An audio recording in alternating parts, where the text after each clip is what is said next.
সমস্ত বাঙালি জাতির আন্দোলন চলছে, চলবে। বাঙালি হয়ে আজ বাঙালিদের পাশে এসে দাঁড়ানোর সময় এসেছে। রাস্তায় নামুন, প্রতিবাদ করুন, মনে রাখবেন, উই ওয়ান্ট জাস্টিস। নমস্কার, আপনারা শুনছেন দ্য হন্টেড মাইন্ড, বাংলার ভূত, বাংলার ভয়, উল্টোপাল্টা গল্প নয়। চলো বন্ধুরা, তো আর দেরি না করে গল্পটা শুরু করা যাক। অনেক বছর আগে এই গ্রামের দক্ষিণ দিকে ভোলা ও ভূষণ নামের দুজন লোক বাস করত। তাদের সম্পর্ক ছিল অত্যন্ত বন্ধুত্বপরায়ণ। বলা ভালো, দুই শরীর এক আত্মা। দুজন দুজনকে ছেড়ে খুব বেশি দিন কোথাও থাকতে পারত না। দুজনার আর্থিক অবস্থা খুব একটা ভালো নয়। চাষবাসের ওপর নির্ভর করেই তাদের সংসার চলত। একদিন দুপুরে ভোলা ভূষণের বাড়িতে গিয়ে বলল, ভাই ভাই ভূষণ, আমাকে বাঁচা রে ভাই, নাহলে আমার এই বাড়িতে ছোট ছোট ছেলে মেয়েগুলো না খেতে পেয়ে মারা যাবে রে ভাই, বাঁচা, কিছু একটা কর ভাই। ভূষণ তড়িঘড়ি ভোলার দুটো হাত ধরে বলে, তুই এমন করে কাঁদছিস কেন? আমি থাকতে তোর বউ বাচ্চার খাওয়া হবে না, তারা খিদে জ্বালায় মরবে, এসব অলক্ষণের কথা কে বলল? কি হয়েছে খুলে বলতো দেখি। কি আর বলি বলতো ভাই, বউ বাচ্চার পেটে একটাও দানা পানি পড়েনি, ওরা যে খিদের জ্বালায় মরে যাবে এবার ভাই। তুই আমাদের বাঁচা ভাই, তুই আমাদের বাঁচা। কাঁদিস না বন্ধু, কাঁদিস না, আমি আছি তো বন্ধু। এই বলে ভূষণ ঘরের ভেতর এক কৌটো চাল একটা ব্যাগে ঢুকিয়ে ভোলার হাতে দিল। সঙ্গে থলেতে বেশ আর কয়েকটা আলু দিয়ে বলল, এগুলো নিয়ে যা বন্ধু, তোর বউকে গিয়ে বল রান্না করতে। তোকে যে কি বলে ধন্যবাদ জানাই ভাই। না, ধন্যবাদ দিয়ে তোকে ছোট করব না, তুই যে আমার প্রিয় বন্ধু। আসলাম বন্ধু, তুই খাওয়া দাওয়া করে নিস। হ্যাঁ, আসলাম। এই বলে ভোলা সেই যে চলে এলো। তারপর থেকে বহুদিন আর তার দেখা পায়নি বন্ধু ভূষণের সাথে। কারণ গ্রামে আগাম টাকায় জমি লিজ নিয়ে চাষ করতে গিয়ে ভোলার অনেক টাকা দেনা হয়ে পড়েছে। তাছাড়া ভোলার একটা গোটা সংসার আছে, তাই সে 7-5 ভেবে শহরের একটা দোকানে কাজ করতে চলে যায়। আর এদিকে যে গ্রামে ভোলার বন্ধু ভূষণ তার অপেক্ষায় বসে, ওই বিষয়ে এক প্রকার বিস্মিত হয়ে গেল ভোলা। দুই বন্ধুর সম্পর্কের ব্যবধানের মাঝখান থেকে বয়ে গেছে বহুদিন, বহু মাস বদলে গেছে দুই বন্ধুর অবস্থান। সেই কথা তারা কেউ জানল না। এরপর 3 বছর অতিবাহিত হওয়ার পর ভোলা শহর থেকে গ্রামের বাড়িতে ফিরে আসে। তার পুরনো অভ্যেস মতো বাবার রেখে যাওয়া একখানা পুরনো সাইকেলখানা শত অভাবেও ভোলা বেচে দেয়নি। তার কাছে স্মৃতি হয়ে আজও রয়ে গেছে সেই সাইকেলটা নিয়ে সে ভূষণের বাড়ির দিকে রওনা দেয়। ততক্ষণে সূর্য মাঠে বসেছে, গ্রামের বুকে নেমে আসছে অন্ধকারের চাদর। ভোলা সাইকেলের প্যাডেল করতে করতে কিছুটা এগিয়ে গিয়ে হঠাৎই থমকে দাঁড়ায়। অন্ধকারের মধ্যে গা মিশিয়ে দাঁড়িয়ে আছে, ওটা কে? ভূষণ না? হঠাৎ পথে ভূষণকে দেখতে পেয়ে সাইকেল থেকে নেমে ভোলা আনন্দে আত্মহারা হয়ে বলে ওঠে, কিরে বন্ধু, কেমন আছিস? কতদিন পর আবার তোর সাথে দেখা। এতদিন পর শহর থেকে গ্রামে ফিরে ভূষণের শরীরটা আলিঙ্গন করতেই ভোলার শরীরটা কেমন যেন ঠান্ডা হয়ে গেল। ভোলা বিষয় আটকে রাখতে না পেরে অবাক হয়ে বলল, কিরে, তোর শরীর এরকম বরফের মতো ঠান্ডা হয়ে আছে কেন? ভূষণ ব্যঙ্গাত্মকভাবে হাসি হেসে বলল,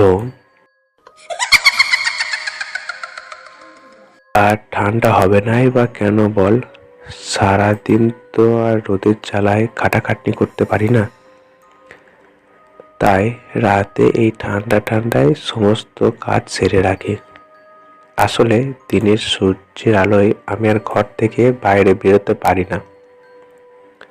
বয়স হচ্ছে তো, তাই তুই বল, তোর বাড়িতে সবাই ভালো আছে তো? হ্যাঁ বন্ধু, সবাই ভালোই আছে। এমন সময় ভূষণ বলল, চল ভোলা, আজ মাঠে যাত্রা হচ্ছে, দেখে আসি। কতদিন আর একসাথে যাত্রা দেখতে যাওয়া হয় না বল? ভূষণের এমন প্রস্তাবে ভোলা তো আত্মহারা হয়ে গেল, কারণ তারও সে যাত্রা দেখতে যাওয়ার নেশা ছিল সেই ছোটবেলা থেকে। তারা দুজনে কথা বলতে বলতে যাত্রা দেখতে চলে গেল। যাত্রার আসরে নিতাই ভোলাকে বলল, কি হে ভোলাদা, এলে কবে শহর থেকে? তোমার বাড়িতে সবাই ভালো আছে তো? হ্যাঁ হ্যাঁ, আমরা সবাই ভালো আছি, কিন্তু তোমার প্রিয় বন্ধু সে তো। এই কথাটা বলতে গিয়েও নিতাই চুপ করে গেল। এমনকি ভোলা এও খেয়াল করলো নিতাই একবারও ভূষণের সাথে কথা বলল না। তাছাড়া বাকিরা এমন একটা আচরণ করছিল যেন সেই স্থানে ভোলা একাই উপস্থিত আছে। তবে ভোলা এই ব্যাপারটাকে এতটাও গুরুত্ব দিল না। মনে মনে ভাবলো, ও তো গ্রামেই থাকে, তাই ওর সাথে হয়তো কেউ কথা বলছে না। আমি অনেকদিন পর গ্রামে ফিরেছি, তাই সবাই আমাকে সব জিজ্ঞাসা করছে। অনেক রাতে যাত্রাপালা শেষ হলো, এবার বাড়ির পথে রওনা দিতে হবে, নাহলে সবাই চিন্তা করবে। হ্যাঁ, একটা কথা বলে রাখা ভালো, ভোলার শহরে কাজে যাওয়ার পর থেকে তার বাড়ির আর্থিক অনটন একটু স্বাভাবিক হয়েছে। ভোলা সাইকেল চালাতে চালাতে ভূষণকে বলল, ভূষণ চল, আজকে তুই আমার সাথে আমার বাড়িতে চল। সেই তো বাড়ি থেকে একা একা থাকবি, খাবি, আজকে আমার বাড়িতে চল, আমার সাথে দুটো খাওয়া দাওয়া করবি। একটা সময় তুই আমাকে কত খাইয়েছিলিস, সেই কথা মনে পড়লে তোকে সবসময় খাওয়াতে ইচ্ছা করে। ভূষণ বসেছিল সাইকেলের পিছনে। সে কেমন জানি একটা কর্কশ শব্দে বলে উঠল, না রে ভোলা, যা, তুই একাই চলে যা, আমি আজ আর তোর সাথে যাব না। অন্য কোনো একদিন যাব, না হয় সেদিন তোর বাড়িতে পাত পেরে খাবো। পাড়াগা এলাকার নিঝুম রাত, তাই চারিদিক পুরোপুরি নিস্তব্ধ। হঠাৎ একরাশ শীতল দমকা বাতাস গাছগুলোর মাথা দুলি দিয়ে চলে যায়। হঠাৎ সাইকেলটা বড্ড হালকা মনে হলো ভোলার। নিজের বন্ধুর উদ্দেশ্যে ডাক দিয়ে বলল, কিরে ভূষণ, হঠাৎ চুপ করে গেলি কেন? কোনো সাড়া নেই। ভোলার প্রশ্নের উত্তরে বহু দূর থেকে ডেকে ওঠে একটা রাতচরা পাখি। কি একটা সন্দেহ হতেই সাইকেল থেকে নেমে পড়ল ভোলা। তারপর পিছনে তাকিয়ে দেখলো, কি আশ্চর্য, পিছনে ভূষণ নেই। এ কি, ভূষণ কোথায় গেল? এই তো, এখানেই তো ছিল। ভূষণ, এই ভূষণ, কই রে? ফাঁকা প্রান্তে ঘোর চারিদিকে ভোলা একা দাঁড়িয়ে। অজানা কারণে ভোলার গায়ে কাঁটা দিয়ে উঠল। ভূষণ যেন অন্ধকার ফুঁড়ে তার সামনে উদয় হলো। সে বলল, চল চল, সাইকেল থামালি কেন? চল বাড়ি চল, অনেক রাত হয়ে গেছে। আরে তুই হঠাৎ করে কোথায় চলে গেলি? কতবার ডাকলাম, কোনো সাড়া শব্দ নেই, তাই তাই তো সাইকেল থামাতে হলো। এরপর ভোলার চোখ পড়ল ভূষণের চোখের দিকে। এত অন্ধকারেও তার চোখ দুটো যেন ভাটার মতো জ্বলছে। ভোলা আরও দেখলো ভূষণের সারা শরীরটা কেমন যেন রোগাটে কঙ্কালসার হয়ে যাচ্ছে।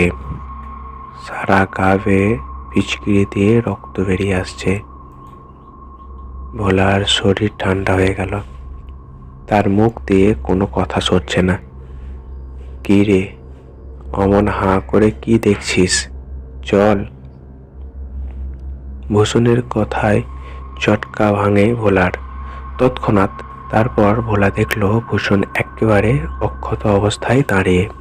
তার শরীরে কোথাও কোনো রকম ক্ষত নেই। তার মানে এতক্ষণে অন্ধকারে সে ভুল দেখেছে।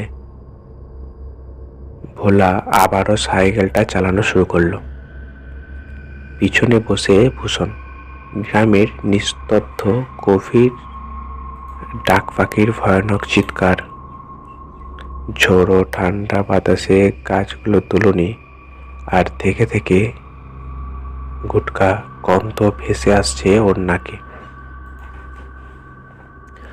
ভোলার অন্তরাত্মা জানান দেয় কিছু একটা গন্ডগোল আছে।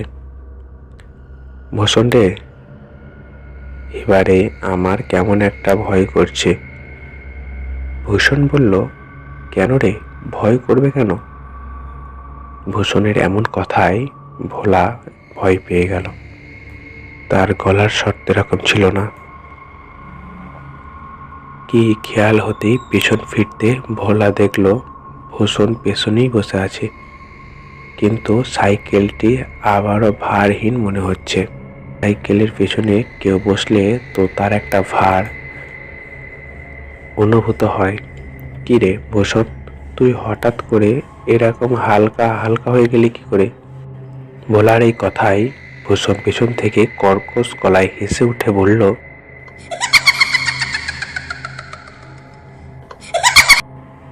যার অস্তিত্ব থাকবে তারই তো ভার থাকবে। আমার বাস্তবে কোনো অস্তিত্ব নেই, আমার ভারও নেই। ভূষণ, তুইও আমার সাথে এরকম মস্করা করবি? এই বলতে বলতে ভোলার সাইকেল এসে পৌঁছেছে মাঠের মাঝখানে, জমিদারদের প্রকাণ্ড আমবাগানের রাস্তায়। গ্রামের সকলে বলে এই পথ ভালো নয়। হঠাৎ কিছু দূর এগোতেই সে অনুভব করলো তার সাইকেলের পেছনটা ক্রমশ প্রচণ্ড ভারী হয়ে উঠছে। টাল সামলাতে না পেরে ভোলা মাটিতে পড়ে গেল। কি রে ভূষণ, তুই হঠাৎ করে এত ভারী হয়ে গেলি কি করে? তোর জন্য পড়েই গেলাম। আজ বুক চিরে বিদ্যুৎ খেলে গেল। সে আলোয় ভোলা দেখে পেছনে কেউ নেই। এমন সময় চমচম করে বৃষ্টি নামলো। ভূষণ, এই ভূষণ, আবার কোথাও উধাও হয়ে গেলি তুই? এবার সমস্ত আম বাগান জুড়ে একটা খলখলে হাসির রোল।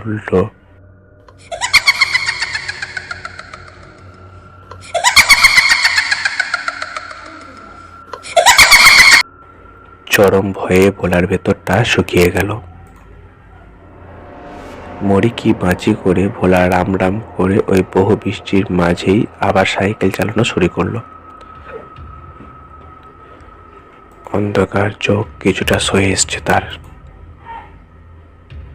কিছু দূর এগোতেই রাস্তার পাশেই ভোলা দেখতে পাই ভূষণ তার সামনেই দাঁড়িয়ে হাতের ইশারায় ওকে থামতে বলছে। সাইকেল থেকে নেমে পড়ে ভোলা, কারণ তার আর সাইকেল চালানোর ক্ষমতা নেই। ভীষণ ভয়ে শরীরটা কাঁপছে তার। আর ওইদিকে ভূষণের সারা শরীর মিলিয়ে গিয়ে তার শরীরের ভেতর থেকে বেরিয়ে আসছে একটা কঙ্কাল। ভূষণ হাসছে খলখল করে।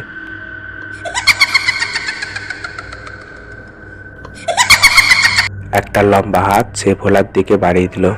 সেই দেখে ভোলা সেখান থেকে ছুট দিল প্রাণপণে। তার পেছনে ছুটে আসছে ভূষণের কঙ্কাল। শরীরে যতটুকু শক্তি আছে তা এক করে ছুটল ভোলা। পালাতে পালাতে সে এসে পড়ে একটা শ্মশানের চাতালেই বসতেই একজন বয়স্ক লোক বলল, কি হলো রে ভোলা, তুই এমন হাঁপাতে হাঁপাতে এদিকে ছুটে এলি কেন? কাউকে দেখে ভয় পেয়েছিস বুঝি? ভোলা হাঁপাতে হাঁপাতে সমস্ত ঘটনা খুলে বলল। কি, ভূষণ? সে তো বছর খানেক আগেই মারা গিয়েছে। তাকে আবার তুই কখন দেখলি? হ্যাঁ, বলো কি? ভূষণ মারা গেছে? কিন্তু কিভাবে? আর তবে তবে যে আমি তাকে দেখলাম। শ্মশানে যে বয়স্ক লোকটার সাথে দেখা হয়েছিল সে বলতে শুরু করলো সব ঘটনা। ভূষণ মরেছে বছরখানেক হলো। জমিদার কন্যা অরুণার সাথে তার তো এক প্রেমের সম্পর্ক ছিল, কিন্তু সেই কথাখান তারা দুজনে ছাড়া আর কাউকে তারা জানতে দেয়নি।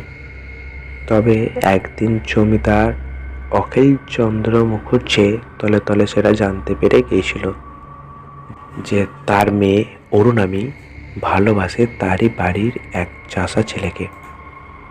তারপর একদিন সন্ধ্যাবেলায় তবে অরুণাভি তাদের বাড়ির আম গাছের কাছে অন্ধকারে দাঁড়িয়ে ভূষণের সাথে কথা বলছিল। অরুণাভি, তুমি আমাকে বোঝার চেষ্টা করো। আমি যে তোমার বাড়িতে চাকরের মতো, আমি যে তোমার বাড়ির চাষা। আমার সাথে তুমি পালিয়ে বিয়ে করলে তোমার বাবা যে আমাদের খুন করে ফেলবে, সাথে সাথে ওরা আমাকে একেবারে শেষ করে ফেলবে। আমি জেনে বুঝে তোমার এমন ক্ষতি হতে দিতে পারি না অরুণাভি, পারি না, পারি না। সেই মেয়েটি বলে উঠল, আমি শুধু তোমাকেই চাই। তোমাকে ছাড়া আমি অন্য কারোর ভাবলেই আমার চোখে জল আসে। জানি না আমার ভবিষ্যৎ কেমন হবে, কিন্তু যদি বিয়ে করতেই হয় তো তোমাকেই করব। যদি বেঁচে থাকতেই হয় তবে তোমার সাথেই বাঁচব। পুরাতন ঐতিহ্য আর নেই, সবটা মুছে গেছে কালের অভিশাপে, কিন্তু আজ শুধু জমিদার বাড়ির নামটাই আছে। এই কথা বলে অরুণাভি ছুটে চলে যায় জমিদার বাড়ির অন্দরমহলে। তখন জমিদার ছিল সে এক ভয়ঙ্কর দম আটকে আসা এক ঘটনা। একদিন রাতে জমিদার অখিলচন্দ্র তার দুজন লেঠিলকে ডেকে পাঠায় এবং সোফায় বসে তাদেরকে বলে, ওহে তোরা সব এদিকে শোন, তোদের সাথে কয়েকটা কথা বলি। আমার ছোট মেয়ে অরুণাভির কাছাকাছি যদি তোরা কেউ চাষা ছেলেটাকে দেখতে পাস তাহলে ওর হাত পা ভেঙে একদম খোঁড়া করে রেখে দিবি। এমন হয়ে চাঁদ ধরা শখ হচ্ছে, ওর দেখাচ্ছি মজা। আচ্ছা বাবু, তাই হবে। তারপর থেকে ওই তিনজন সর্বদা চোখ রেখেছিল অরুণাভির ওপর। অতঃপর একদিন বিকালে জমিদার বাড়ির আমবাগানের দিকটা পড়ন্ত আলোয় অরুণাভি ও ভূষণের কথোপকথন চলাকালীন লেঠেলদের চোখে তারা ধরা পড়ে যায়।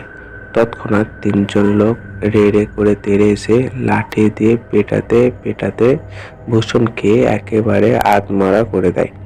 মাথা ফেটে কলকল করে রক্ত ঝরতে থাকে। আমাকে মারছো কেন? ছেড়ে দাও আমাকে। কে তোমরা? কি চাও তোমরা?